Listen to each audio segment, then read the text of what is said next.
Welcome to my channel Kishore easy way to learn. আজকে আমি parts of স্পিচের যে ভাগটা নিয়ে আলোচনা করব সেটা কিন্তু তোমাদের জন্য খুব ইম্পর্টেন্ট, বিশেষ করে যারা 9 এবং 10-এ পড়ো তাদের জন্য কিন্তু আজকের ভিডিওটা অবশ্যই শেষ অবধি দেখতে হবে। কারণ তোমাদের কিন্তু আজকে আমি যে টপিকটা নিয়ে আলোচনা করব তা থেকে কিন্তু তোমাদের পরীক্ষাতে এক্সামে, বিশেষ করে মাধ্যমিক পরীক্ষাতেও কিন্তু আজকের এই টপিকটা থেকে কিন্তু কোশ্চেন আসে। আজকে আমরা আলোচনা করব কনজাংশন নিয়ে। কনজাংশনের সংজ্ঞা হিসেবে আমরা কি বলতে পারি? কনজাংশন মানে হচ্ছে সংযোজক অব্যয়। সংযোজক কি? যখন কোনো দুটো জিনিস বা একাধিক জিনিস যখন যোগ করা হয় তখন আমরা সেটাকে বলবো সংযোজক। যেমন ধরো আমি সংজ্ঞা হিসেবে যেটা বলবো, যে ওয়ার্ড একাধিক ওয়ার্ড এবং একাধিক সেন্টেন্সকে যুক্ত করে তাকে কনজাংশন বলে। তাহলে কি বললাম? যে ওয়ার্ড একাধিক ওয়ার্ড মানে একের বেশি থাকবে, সেটা দুটো হতে পারে বা তিনটে হতে পারে, একাধিক ওয়ার্ড অথবা কোনো একাধিক সেন্টেন্সকে যুক্ত করবে তখন তাকে আমরা বলবো কনজাংশন। যেমন আমরা বাংলায় যদি বলি, বাংলায় কি বলি? যেমন ধরো সে এবং রাম দুজন স্কুলে যাচ্ছে, তাহলে এই যে আমি এবং বললাম, এবং বলে আমি কি সে এবং রাম এই দুজনকে একসাথে জুড়লাম, একটা সেন্টেন্সের মধ্যে তাদের দুজনকে জুড়লাম। তো এই যে এবং বললাম, এবং, ও, অথবা, এগুলোকেই আমরা বলবো কনজাংশন, ইংরেজিতে বলবো কনজাংশন। এবার আমি ইংলিশে ডেফিনেশন হিসাবে কি বলতে পারি? Conjunction is a word that can connect more than one word or more than one sentence. যেটা আমি বাংলায় বলেছিলাম যে কনজাংশন হলো একটা শব্দ যে কিনা একের বেশি ওয়ার্ড বা শব্দকে কানেক্ট করে বা যুক্ত করে, অথবা একের বেশি সেন্টেন্স বা বাক্যকে যুক্ত করে, তাকেই আমরা বলবো কনজাংশন। এবার যখন আমি তোমাদেরকে উদাহরণগুলো দেবো, এক্সাম্পলগুলো যখন পরপর দেবো, তখন কিন্তু তোমরা নিজেরাই বুঝতে পারবে এইগুলো তোমাদের জন্য কতটা ইম্পর্টেন্ট। কারণ এইগুলো কিন্তু মাধ্যমিক পরীক্ষাতে প্রচুর আসে, প্রত্যেকটা পরীক্ষাতেই আসে, একটা না একটা হলেও কিন্তু থাকেই। তো সেই জন্য তোমাদের কিন্তু ভিডিওটা অবশ্যই মন দিয়ে শেষ অবধি দেখতে হবে। কনজাংশনকে আমরা দুভাগে মেন ভাগ করি। এই ভাগগুলো তোমাদের না জানলেও হবে, যখন আমি এক্সাম্পল দেবো সেই এক্সাম্পলগুলো তোমাদেরকে খুব ভালো করে দেখতে হবে। তাও একটু জেনে রাখা ভালো যে কনজাংশনকে আমরা মোট দুভাগে ভাগ করি। একটা হচ্ছে কোঅর্ডিনেটিং কনজাংশন আর আরেকটা হচ্ছে সাবঅর্ডিনেটিং কনজাংশন। কোঅর্ডিনেটিং কনজাংশনের মধ্যে আবার চারটে ভাগ রয়েছে, যেটা হচ্ছে কিউমুলেটিভ। কিউমুলেটিভটা কিরকম? সেটা হচ্ছে দুজন মানে দুটো জিনিস বা দুজনই একই ধরনের বৈশিষ্ট্যের হবে, যেটাকে আমরা এবং এইগুলো দিয়ে যোগ করি। তাহলে কি বললাম? একই ধরনের যেইগুলো দুটো ওয়ার্ড হোক বা দুটো সেন্টেন্স হোক সেটা কিন্তু একই রকম হবে, সেটাকে আমরা বলবো কিউমুলেটিভ, একই ধরনের। এবার আসি অ্যাডভার্সেটিভ। অ্যাডভার্সেটিভটা কিরকম? দুটো ওয়ার্ড বা দুটো সেন্টেন্স দুটো বিপরীত ধর্মী হবে, একটা হয়তো প্লাসের দিকে যাবে আর একটা মাইনাসের দিকে আসবে। এইরকম যখন দুটো ওয়ার্ড বা দুটো সেন্টেন্সকে আমরা যুক্ত করব তখন সেটা আমরা অ্যাডভার্সেটিভ কনজাংশন দিয়ে আমরা সেটাকে যুক্ত করব। তাহলে অ্যাডভার্সেটিভটা কি হচ্ছে? বিপরীত ধর্মী। এরপর আসি অল্টারনেটিভ। অল্টারনেটিভ মানে আমরা সবাই জানি যে অল্টারনেটিভ মানে বিকল্প, হয় তুমি নয় আমি, এরকম একটা ব্যাপার, যে দুজনের মধ্যে যে কোনো একজনকে কোয়ালিফাই করবে, তো সেটাকে আমরা বলবো অল্টারনেটিভ। এটার মানে হচ্ছে বিকল্প। এরপর আছে ইললেটিভ। ইললেটিভ মানে কি? কোনো ফলাফল বোঝাবে, ধরো কোনো একটা জিনিস হয়েছে তার ফলে কি হলো, তো এইরকম যখন বোঝাবে তখন আমরা সেটাকে বলবো ইললেটিভ কনজাংশন। এগুলো তোমাদের না জানলেও হবে, জাস্ট আমি যেগুলো এক্সাম্পলগুলো দেবো সেগুলো তোমাদেরকে খুব ভালো করে মন দিয়ে দেখতে হবে। কিউমুলেটিভ কনজাংশনের মধ্যে প্রথমেই আমরা যার কথা বলবো সেটা হচ্ছে অ্যান্ড। অ্যান্ড মানে কি? এবং। তোমাদেরকে হয়তো কোশ্চেনে বলে দিতে পারে, এরকম হয়তো দুটো সেন্টেন্স দিয়ে দিতে পারে এবং সেখানে সাইডে হয়তো ব্র্যাকেটের মধ্যে বলে দিতে পারে যে অ্যান্ড যোগে করতে হবে। তো সেগুলো কিভাবে করব? যেমন ধর আমি দুটো সেন্টেন্স নিয়েছি, Ram goes to school, Ram স্কুলে যায়, রহিম গোজ টু স্কুল, রহিম স্কুলে যায়। তাহলে এই দুটো সেন্টেন্সকে যখন আমরা একসাথে জুড়বো অ্যান্ড যোগে তখন সেটা কিরকম হবে? রাম স্কুলে যায়, রহিম স্কুলে যায়। রাম স্কুলে যায় এবং রহিম স্কুলে যায়, এই কথাটা শুনতে একটা কেমন কেমন লাগছে, কিন্তু এটাকে আমি যদি ভালোভাবে বলি রাম এবং রহিম স্কুলে যায়, তাহলে আমার মানেটাও ঠিকঠাক থাকলো এবং অ্যান্ড যেহেতু আমাকে যোগ করতে বলা হয়েছিল সেই অ্যান্ডটাও আমি যোগ করে ফেললাম। তাহলে আমি ইংলিশে কি বলবো, Ram and Rahim go to school. যেহেতু এখানে থার্ড পার্সন সিঙ্গুলার নাম্বার ছিল, যে কোনো নাম ছিল, একটা নাম, তাই জন্য এখানে গোজ হয়েছিল, এবং যখন আমি রাম অ্যান্ড রহিম যখন দুজনকে একসাথে বলে দিলাম তখন সেটা গোজ না হয়ে গো হয়। আর আমি যেটা তোমাদেরকে বলেছিলাম যে কিউমুলেটিভ কনজাংশনে কি হবে, দুটো একই ধরনের ব্যক্তি, দুটো একই ধরনের বস্তু, দুটো একই ধরনের হবে। যেমন ধরো এখানে বলছেন কি রাম স্কুলে যায় আর রহিম স্কুলে যায়, দুজনেই কি একই ধরনের বোঝাচ্ছে, দুজনেই স্কুলে যাচ্ছে। তো এই জন্য এই ক্ষেত্রে আমরা অ্যান্ড ব্যবহার করেছি।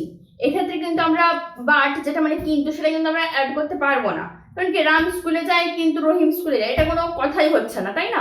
তাহলে এখানে আমাদেরকে অ্যান্ড যোগেই কিন্তু সেন্টেন্সটাকে করতে হবে। এরপর আসছি as well as. As well অ্যাজটা কিরকম অর্থে ব্যবহার করা হয়, যেমন ধরো তার সাথে বা সেই সঙ্গে, যখন আমরা এরকম ধরনের কিছু বলি তো সেই রকম আমরা সেন্টেন্সে অ্যাজ ওয়েল অ্যাজ ব্যবহার করব। যেমন ধরো আমি বলছি আই ওয়াজ ইনভাইটেড, মানে কি আমি নিমন্ত্রিত ছিলাম। আরেকটা সেন্টেন্সে বলছে কি মাই ফ্যামিলি ওয়াজ ইনভাইটেড, আমার পরিবারও নিমন্ত্রিত ছিল। তাহলে এইখানে দেখো আমিও নিমন্ত্রিত ছিলাম, আমার পরিবারও নিমন্ত্রিত ছিল, তাহলে দুটো কি দুটো সেন্টেন্সই একই ধরনের সেন্টেন্স। তো এখানে আমরা অ্যান্ড যোগও ব্যবহার করতে পারি, I and my family was invited, কিন্তু এখানে কিন্তু সব থেকে ভালো হয় যদি আমরা অ্যাজ ওয়েল অ্যাজ ব্যবহার করি, যে আমি এবং তার সাথে আমার পরিবারও ইনভাইটেড ছিলাম। তোমাদেরকে সেখানে তোমাদের এক্সামে পার্টিকুলার বলেই দেবে যে কি দিয়ে যোগ করতে হবে, তো তোমরা একটু দেখে নাও যে তোমরা যোগটা করবে কিভাবে।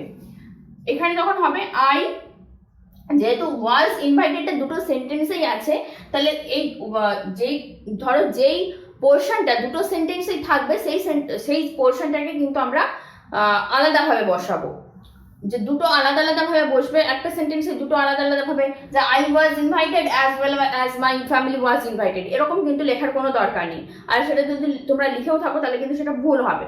যেহেতু ওয়াজ ইনভাইটেডটা দুটো সেন্টেন্সেই রয়েছে, তাই জন্য ওয়াজ ইনভাইটেডটাকে আমরা একটা জায়গাতেই করে দেব, এবং আর আই অ্যান্ড মাই বা I as well as my family বা অ্যান্ড মাই ফ্যামিলি, এইটাকে আমরা যোগ করব। I as well as my family was invited. এরপর আসছি নট অনলি বাট অলসো। এইটা দিয়েও কিন্তু প্রচুর কোশ্চেন থাকে, প্রচুর এক্সামে খুব মাধ্যমিক পরীক্ষাতে প্রচুর পড়ে এই ধরনের কোশ্চেন, যে নট অনলি বাট অলসো দিয়ে কানেক্ট করতে বলে। তাহলে সেই জায়গাতে আমরা কিভাবে কানেক্ট করবো একটু দেখে নাও। যেমন ধরো হি ইজ আ সিঙ্গার, সে একজন গায়ক। He is a great poet, সে একজন মহান কবি। তাহলে এখানে কিন্তু ব্যক্তিটা একজনই, সে কি করে, সে গানও গায় এবং সে কি একজন মহান কবি। তাহলে এইটাকে আমরা কিভাবে যোগ করতে পারি, আর এই নট অনলি বাট অলসোটা কিভাবে আমরা বাংলাতে কিরকম, যেমন ধরো আমরা বলছি যে এ শুধু এটাই নয় তার সাথে সেটাও, তো এরকম যখন তার দুটো কোয়ালিফিকেশন যখন অ্যাড হবে তখন আমরা সেখানে নট অনলি বাট অলসো বসাবো। এখানে আমরা কি বলবো, যে সে একজন শুধুমাত্র যে গায়ক সেরকম নয়, তার সাথে সে একজন মহান কবি। তাহলে এইরকম যখন অর্থে হবে তখন সেখানে আমরা নট অনলি বাট অলসো বসাবো। সেন্টেন্সটা কিভাবে করবো একটু দেখে নাও। He is not only a singer but also a great poet.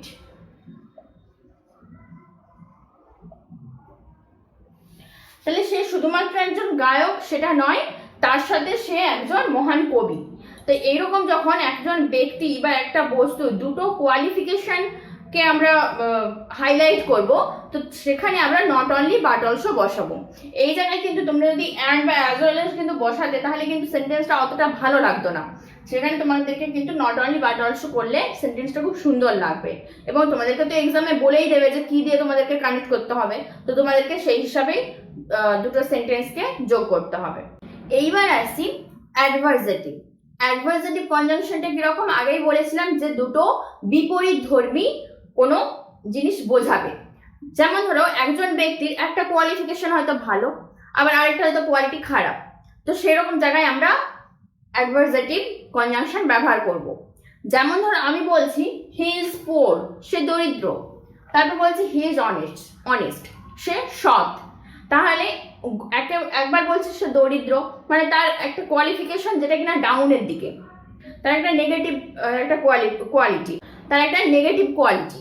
আর আরেকটা বলছি কি হি ইজ অনেস্ট, সে সৎ, এই কোয়ালিটিটা কি তার একটা পজিটিভ কোয়ালিটি। তাহলে এরকম যখন একটা ব্যক্তির বা কোনো একটা বস্তু যখন একটা নেগেটিভ কোয়ালিটি এবং একটা পজিটিভ কোয়ালিটি যখন হাইলাইট হবে, তখন সেখানে আমরা কি বসাবো, অ্যাডভার্সেটিভ কনজাংশন। অ্যাডভার্সেটিভ কনজাংশন গুলো কিরকম হয়, যেমন ধরো বাট, কিন্তু, তারপর হচ্ছে ইয়েট, ইয়েট মানে হচ্ছে তবুও বা তথাপি, এগুলোকে বলা হয় ইয়েট। তারপর আছে whereas,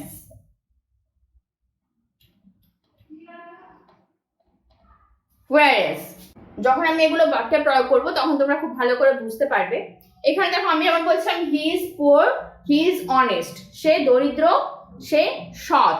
এটাকে আমরা যখন দুটো সেন্টেন্সে কানেক্ট করব তখন কিভাবে কানেক্ট করব, তখন আমরা বাট যোগে কানেক্ট করব। সে গরিব কিন্তু সৎ। এখানে যদি আমি বলি সে he is poor but he is honest, দুবার তো হি ইজ একটা সেন্টেন্স শুধু লেখার দরকার নেই। এটা তোমার একটা আগেই বলেছিলাম যে যখন দেখবে দুটো সেন্টেন্সের কোনো একটা পোর্শন একই আছে, সেটা কিন্তু ফাইনাল সেন্টেন্সে একটাই রাখবে, সেখানে কিন্তু একটা সেন্টেন্সের মধ্যে দুবার রাখবে না। তাহলে আমি এখানে কি লিখবো, হি ইজ পুয়ার বাট অনেস্ট। তাহলে দেখো আমার মানেটাও একই রইলো, আর আমার সেন্টেন্সটাও শুনতে কত ভালো লাগলো যে he is poor but honest, সে দরিদ্র কিন্তু সৎ। আরেকটা সেন্টেন্স দেখো দেখে নি, যেমন ধরো হি ওয়াজ এ থিফ, সে একটা চোর ছিল।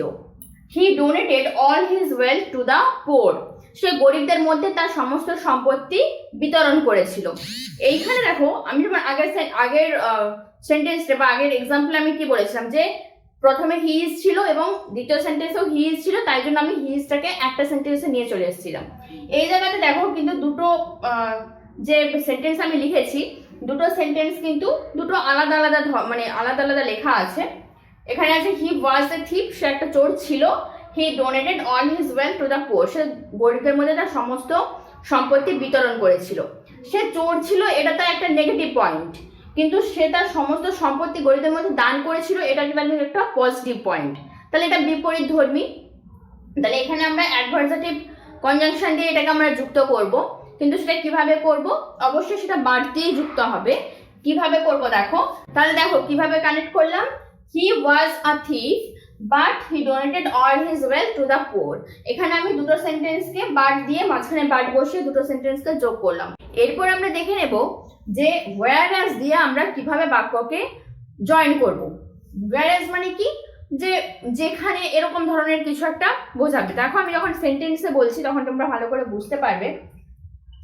আই এম এ ভেজিটেরিয়ান, আমি নিরামিষাশী। আরেকবার বলছি my whole family eats meat, আমার পুরো পরিবার মাংস খায়। তাহলে দুটো বিপরীত ধর্মী, আমি নিরামিষাশী কিন্তু আমার পুরো পরিবার মাংস খায়। এইখানে আমি whereas ব্যবহার করব। whereas ব্যবহার করলে বাক্যটা খুব সুন্দর শুনতে লাগবে।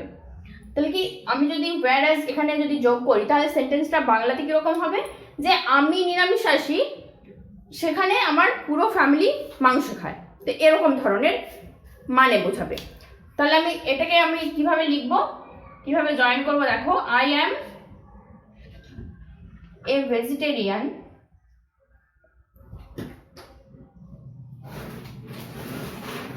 whereas my whole family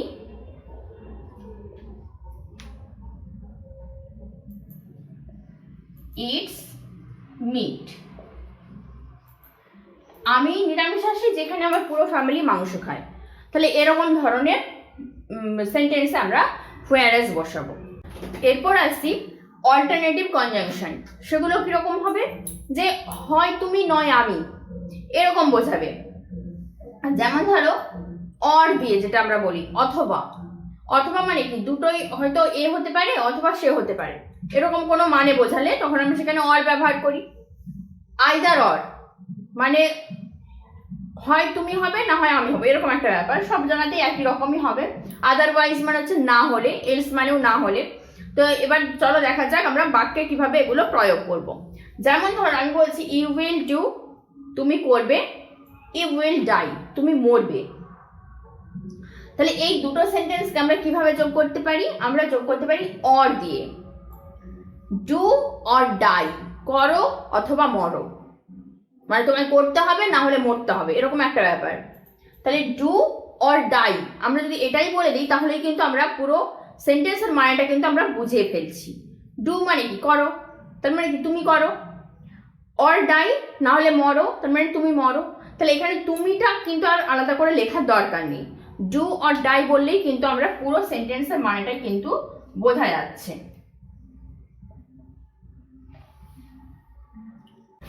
এরপর আসছি আইদার অর দিয়ে কিভাবে সেন্টেন্স যোগ করব আমরা।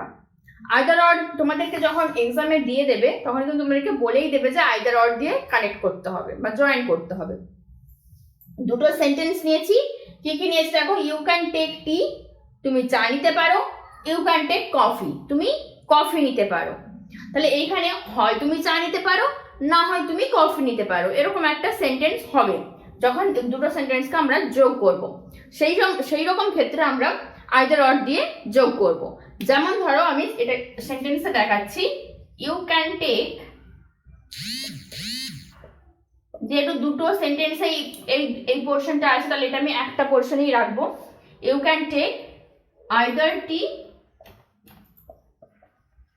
অর কফি, তুমি চা নিতে পারো অথবা তুমি কফি নিতে পারো। You can take either tea or coffee.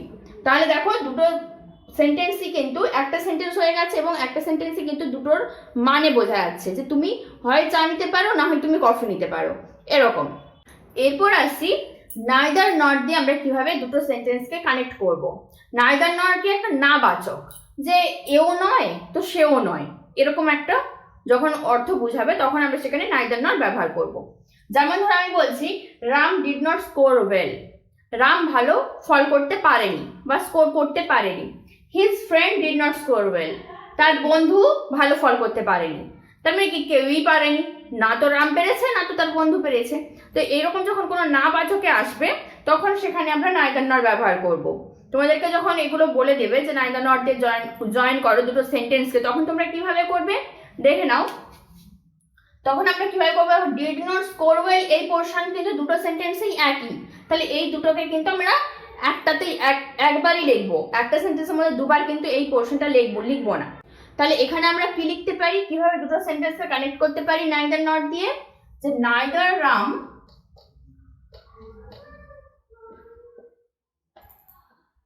nor his friend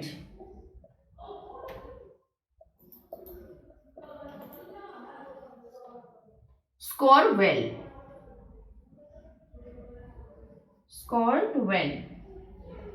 যেহেতু আমি এখানে নাইদার নট বসিয়ে দিয়েছি, নাইদার নটটাই একটা নাবাচকটা ওয়ার্ড, সেই জন্য কিন্তু আমি আর ডিড নটটা কিন্তু বসালাম না, কারণ ডিড নট মানেও না বোঝাচ্ছে আর নাইদার নট মানেও না বোঝাচ্ছে। তাহলে কিন্তু এখানে কিন্তু আমরা আর ডিড নটটা বসাবো না, তাহলে কিন্তু সেন্টেন্সটা পুরোই ভুল হয়ে যাবে। Neither Ram not his friend scored well, যে রামও ভালো ফল করেনি আর তার বন্ধুও ভালো ফল করেনি, না তো রাম না তো তার বন্ধু ভালো ফল করেছিল। তাহলে এই দেখো এখানেও কিন্তু এই সেন্টেন্সের মধ্যে আমি কিন্তু নাই বলেছি, ভালো ফল করেছিল এটা কিন্তু বলছি না, যে না তো রাম না তো তার বন্ধু ভালো ফল করেছিল। তো দেখো মানেটা কিন্তু একই আছে, কিন্তু সেন্টেন্সটা কিভাবে চেঞ্জ হয়ে গেছে দেখো নাইদার নট বসানোর জন্য। তো তোমাদেরকে এইগুলো কিন্তু খুব ভালো করে প্র্যাকটিস করতে হবে। আমি আরও একটা ভিডিওতে তোমাদের নিয়ে আসবো যে কিভাবে তোমরা এইগুলো দুটো সেন্টেন্সকে কিভাবে জয়েন করবে, এরকম ধরনের কোনো ভিডিও নিয়ে আসবো, সেদিনকে তুমি আরো ভালো করে বুঝতে পারবে। আজকে জাস্ট একটু দেখে নাও যে এইভাবে আমরা নাইদার নর বসিয়ে দুটো সেন্টেন্সকে কানেক্ট করি। এরপর দেখো দুটো sentence, complete the whole work, পুরো কাজটা সম্পূর্ণ করো, you will be not paid, তোমাকে পেড করা হবে না বা তোমাকে কোনো টাকা পয়সা দেওয়া হবে না। যে কাজটা সম্পূর্ণ করবে তাকে তো টাকা পয়সা দেওয়া হবে, যে কাজ সম্পূর্ণ করবে না তাকে তো টাকা পয়সা দেওয়া হবে না। তাহলে এই সেন্টেন্সটাকে আমরা কিভাবে জয়েন করব, যে তুমি সম্পূর্ণ কাজ করো, না হলে তোমাকে টাকা পয়সা দেওয়া হবে না। তাহলে আমরা সেন্টেন্সটা একটা মিনিং পাচ্ছি, যে তুমি সম্পূর্ণ কাজ করো, না হলে তোমাকে টাকা পয়সা দেওয়া হবে না। এই যে আমি না হলে বলছি, এই না হলের ইংরেজি কি? আদারওয়াইজ। তাহলে এটাকে আমরা কিভাবে যোগ করব? Complete the whole work,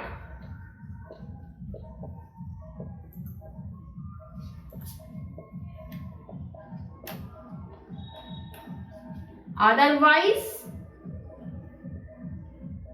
you will be not paid, যে সম্পূর্ণ কাজটা করো, না হলে তোমাকে পেড করা হবে না। আরেকটা তোমাদেরকে বলেছিলাম যে এলস মানেও কিন্তু না হলেই বোঝায়। আমরা বাক্যে প্রয়োগ করলে কিভাবে করবো একটু দেখে নাও। যেমন ধরো আমি বলছি রান ফাস্ট, দ্রুত দৌড়াও, ইউ উইল বি লাস্ট, তুমি শেষ হবে। যে দ্রুত দৌড়াবে সে কি করে শেষ হবে? তাহলে নিশ্চয়ই যে দ্রুত দৌড়াবে না সে লাস্ট হবে। তাহলে এখানে না আনতে হবে। আর সেটা আমরা কিভাবে আনবো? যে দ্রুত দৌড়াও, না হলে তুমি লাস্ট হয়ে যাবে। তাহলে আমরা বাক্যে কিভাবে প্রয়োগ করব? Run else you will be last, দৌড়াও রান ফাস্ট, দ্রুত দৌড়াও, না হলে তুমি লাস্ট হয়ে যাবে। তাহলে এইরকম যখন আমরা না হলেটা কিভাবে বোঝাবো, একটু তোমরা প্রথমে যখন এরকম বলে দেবে যে এলস যোগে বা আদারওয়াইজ যোগে দুটো সেন্টেন্সকে কানেক্ট করো, তখন কিন্তু তোমাদেরকে বাংলাতে হবে সেন্টেন্সগুলোকে ঠিক মতো করে সাজাতে হবে, না হলে কিন্তু তোমরা পারবে না। এখানে যদি আমি run fast else you will be last এটা করলে হবে, কিন্তু এরকম কিন্তু সব জায়গাতে সব সেন্টেন্সের ক্ষেত্রে কিন্তু নয়। তো তাই জন্য তোমাদেরকে বাংলাতে আগে যে সেন্টেন্সটাকে সাজাতে হবে, তারপরে সেটাকে তোমরা ট্রান্সলেট করে ইংলিশে করবে, তাহলে তোমাদের জিনিসটা খুব সুন্দর হবে এবং সঠিক হবে। এরপর আসছি ইললেটিভ কনজাংশন। ইললেটিভ কনজাংশনে আমি প্রথমে বলেছিলাম যে কোনো কিছুর ফলাফল বোঝাবে।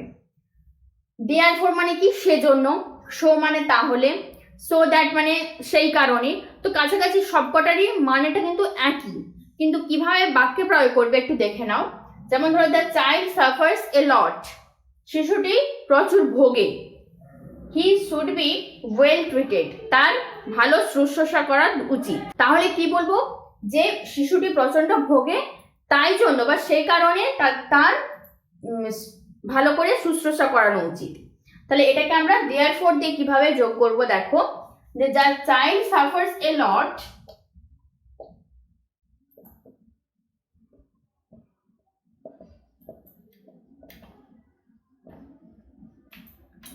therefore এখানে কমা হবে,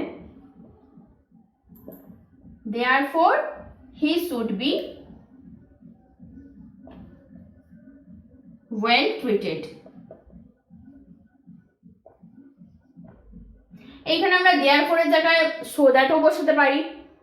এগুলো তোমাদেরকে যেটা দিয়ে কানেক্ট করতে বলবে, দুটো সেন্টেন্সে যেটা দিয়ে জয়েন করতে বলবে, তোমরা সেই ওয়ার্ডটা দিয়েই জয়েন করবে। এখানে এরকম কোনো নিয়ম নেই যে এখানে আমি so that বসাতে পারবো না।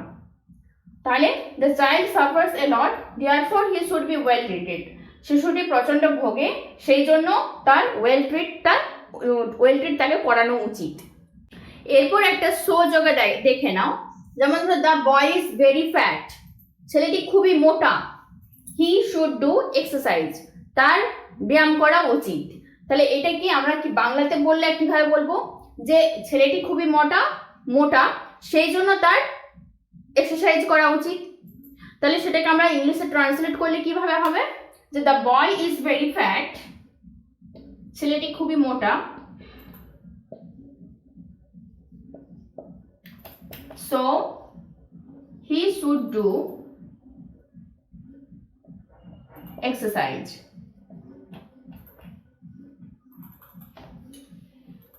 এরপর আসছি আমরা সো দ্যাট দিয়ে কিভাবে দুটো সেন্টেন্সকে জয়েন করব। যেমন ধরো আমি দুটো সেন্টেন্স নিয়েছি, the boy is very tiny, ছেলেটি খুবই ছোট। He could not reach up the branches of the tree, সে গাছের ডালে পৌঁছতে পারছিল না। তাহলে এই সেন্টেন্স দুটোকে আমরা কিভাবে কানেক্ট করব, যে ছেলেটি এতই ছোট ছিল যে সে গাছের ডালে পৌঁছতে পারলো না। যে এতই আর যে, এই দুটো ওয়ার্ডের জায়গায় আমরা সো দ্যাট ব্যবহার করব। যেমন ধরো এটাকে আমরা ইংলিশে ট্রান্সলেট করলে কিভাবে হবে, the boy is so tiny that he could not reach up the branches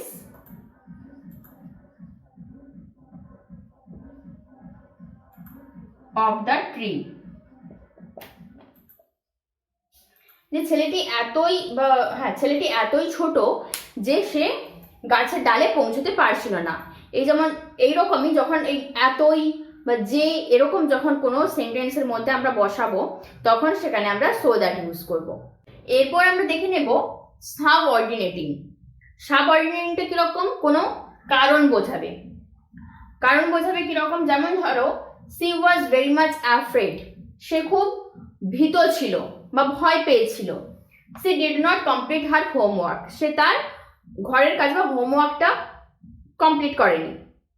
তাহলে এইখানে আমরা বিকজ মানে কারণ, বিকজ দিয়ে আমরা যোগ করব।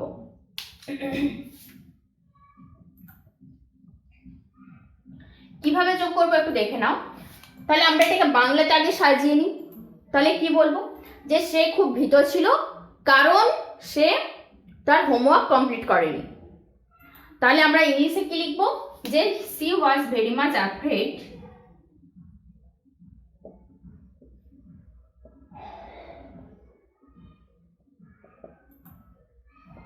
because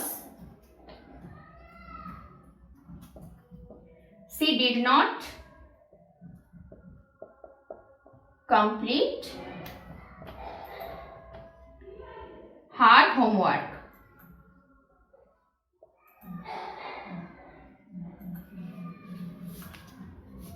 তাহলে দেখো এইভাবে আমরা বিকজ দিয়ে দুটো সেন্টেন্সকে যোগ করেছি। এইবার ধরো আমি তোমাদেরকে আরেকটা কথা বলছি এখানে, যেমন ধরো C did not complete her homework, এই লাইনটা এই সেন্টেন্সটাকে প্রথমে দিয়ে দিয়েছে, তারপরে দিয়েছে C was very much afraid. তখন তোমরা কি করবে, তখনও তোমাদেরকে কিন্তু প্রথমে বাংলাতেই সাজাতে হবে। তখন যদি আমি বলি যে সে হোমওয়ার্ক কমপ্লিট করেনি কারণ সে খুব ভীত, এটা কোনো কথা হচ্ছে কি, হচ্ছে না তো, ঠিকঠাক মানেও আসছে না। সে ভীত কারণ সে হোমওয়ার্কটা কমপ্লিট করেনি। তাহলে তোমাদেরকে আগে কিন্তু বাংলাতে সাজাতে হবে, যে প্রথমে একটা সেন্টেন্স দেওয়া আছে মানে সেই সেন্টেন্সটা আমি প্রথমে বসিয়ে দেব, সেরকম করলে কিন্তু অনেক সময় ভুল হয়ে যাওয়ার চান্স থাকে। কারণ তোমাদেরকে আগে বাংলাতে করতে হবে, পুরো সেন্টেন্সটাকে জয়েনিংটা বাংলাতে করতে হবে এবং সেটাকে ইংলিশে ট্রান্সলেট করতে হবে, তাহলেই একমাত্র তোমরা ঠিকঠাক ওয়েতে ঠিকঠাকভাবে সেন্টেন্সটা করতে পারবে। আরেকটা কথা বলে রাখি, যে সমস্ত সেন্টেন্স বিকজ দিয়ে যোগ হবে সেই সমস্ত সেন্টেন্স কিন্তু সো দিয়েও যোগ হতে পারে। কিরকম, যেমন ধরো এই দুটো সেন্টেন্স, এটাকে আমি সো দিয়ে যদি যোগ করি তাহলে সেটাকে কিভাবে করব, যে সে হোমওয়ার্ক কমপ্লিট করতে পারেনি সেজন্য সে ভীত ছিল। C did not complete her homework so C was very afraid, C was very much afraid. তাহলে সেক্ষেত্রে আমি কি করলাম, সেক্ষেত্রে আমি দ্বিতীয় সেন্টেন্সটাকে প্রথমে বসালাম এবং সো যোগ করে পরের সেন্টেন্সটা বসালাম। ঠিক উল্টোটা হবে বিকজের ক্ষেত্রে। বিকজের ক্ষেত্রে যেই সেন্টেন্সটা সো এর বেলাতে প্রথমে ছিল সেটা হয়ে যাবে শেষের দিকে, এবং যেই সেন্টেন্সটা শেষের দিকে ছিল সেটা হয়ে যাবে প্রথমের দিকে। আরেক ধরনের সাবঅর্ডিনেটিং কনজাংশন কিরকম হয়, সময় বোঝাতে, পরে আগে এরকম যখন সময় বোঝাবে তখন আমরা সেখানে সেরকম সেন্টেন্স কিভাবে জয়েন করতে হয় দেখো। যেমন ধরো আমি বলছি হি রিচড দ্য স্টেশন, সে স্টেশনে পৌঁছেছিল। The train had left, train station থেকে ছেড়ে চলে গেছে। তাহলে এই দুটো সেন্টেন্সকে আমরা কিভাবে জয়েন করব? সে স্টেশনে পৌঁছেছিল ট্রেনটি ছেড়ে যাওয়ার পরে। সে স্টেশনে পৌঁছেছিল ট্রেনটি ছেড়ে যাওয়ার পরে। তাহলে এটাকে আমরা যখন ট্রান্সলেট করব তখন কি হবে? হি রিচড দ্য স্টেশন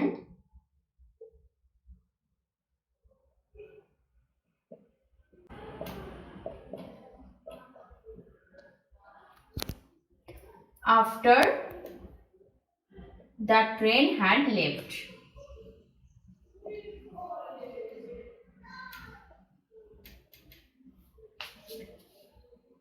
সে স্টেশনে পৌঁছেছিল ট্রেনটি ছাড়ার পরে। আমার ভিডিওগুলি যদি তোমরা একদম শেষ পর্যন্ত মন দিয়ে দেখো, তাহলে যেদিন যে টপিকের উপর ভিডিও করব সেই টপিক নিয়ে তোমাদের কিন্তু আর কোনো সমস্যা থাকার কথা নয়। তাও যদি কোনো সমস্যা হয় তাহলে সেগুলো আমাকে কমেন্ট বক্সে অবশ্যই জানিও, আমি সেগুলো ক্লিয়ার করে দেওয়ার চেষ্টা করব। ভিডিওগুলি যদি তোমাদের ভালো লেগে থাকে তাহলে অবশ্যই লাইক করে দিও, কমেন্ট করে দিও এবং শেয়ার করে দিও বন্ধু বান্ধবদের সাথে। আমার চ্যানেলে যারা এই মুহূর্তে নতুন আসছো বা যারা এই মুহূর্তে আমার চ্যানেলটিকে নতুন দেখছো, তারা অবশ্যই আমার চ্যানেলটিকে সাবস্ক্রাইব করে নিও, যাতে তোমরা আরো অনেক নতুন নতুন ভিডিও দেখতে পাও, আরো অনেক নতুন নতুন টপিক সম্পর্কে জানতে পারো ইংলিশ গ্রামার নিয়ে। এবং অবশ্যই পাশে থাকা বেল আইকনটি কিন্তু তোমাদের অবশ্যই প্রেস করতে হবে, তা নাহলে কিন্তু আমার কোনো নতুন ভিডিও নোটিফিকেশন কিন্তু তোমরা পাবে না। চলো আজ তাহলে এই অবধি, পরের দিন দেখা যাক আবার কি নিয়ে তোমাদের সাথে আলোচনা করতে আমি আসি।